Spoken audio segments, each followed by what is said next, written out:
কামাল গাজী নামে একটি Facebook account থেকে গতকাল শনিবার ২৮ জুন দিবাগত রাত ১টা ৪১ পোস্ট করা ভিডিওটি সবচেয়ে বেশি ছড়িয়েছে।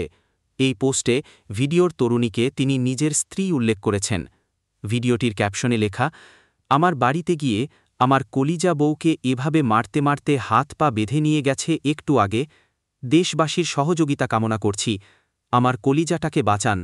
স্থান পটুয়াখালী জেলা, রাঙ্গাবালী উপজেলা, মৌডুবি ইউনিয়ন, ৯ নং ওয়ার্ড।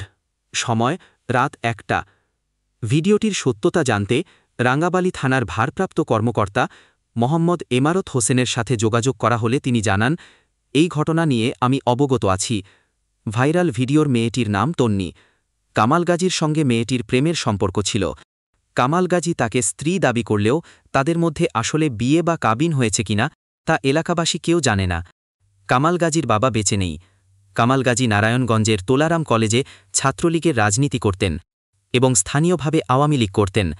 ৫ই আগস্টের পর কামাল গাজী এলাকা ছেড়ে চলে গেছেন এবং পলাতক আছেন। এলাকায় আর ফিরেননি। ওসি আরও বলেন, কামাল গাজী ও তন্নিদের বাড়ি পাশাপাশি গ্রামে। কামাল গাজীর বাড়ি মৌডুবি ইউনিয়নের মাঝদিওর গ্রামে আর তন্নির বাসা একই ইউনিয়নের বালিয়াবুনিয়া গ্রামে। ৭-৮ দিন আগে তন্নি কামাল গাজীর বাড়িতে এসে উঠেছিলেন। গতকাল রাত 10:30টার দিকে বাবা, চাচা ও মামারা এসে স্থানীয় গণ্যমান্য ব্যক্তিদের উপস্থিতিতে নিয়ে যেতে এসেছিল। তবে তন্নি যেতে ইচ্ছুক ছিলেন না।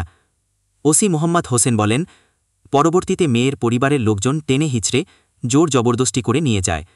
যাওয়ার সময় মেয়েটি চিৎকার করেছিল। সেই ঘটনার ভিডিও কেউ ধারণ করে কামাল গাজীকে পাঠায়। পরবর্তীতে কামাল গাজী এটিকে ভিন্ন দিকে প্রভাবিত করার চেষ্টা করে। আসলে তুলে নিয়েছে মেয়ের বাবা, চাচা ও মামারা। তাদের কথা ছিল, মেয়ের বয়স কম, আমরা এই ছেলের সঙ্গে আমাদের মেয়ের বিয়ে দেব না।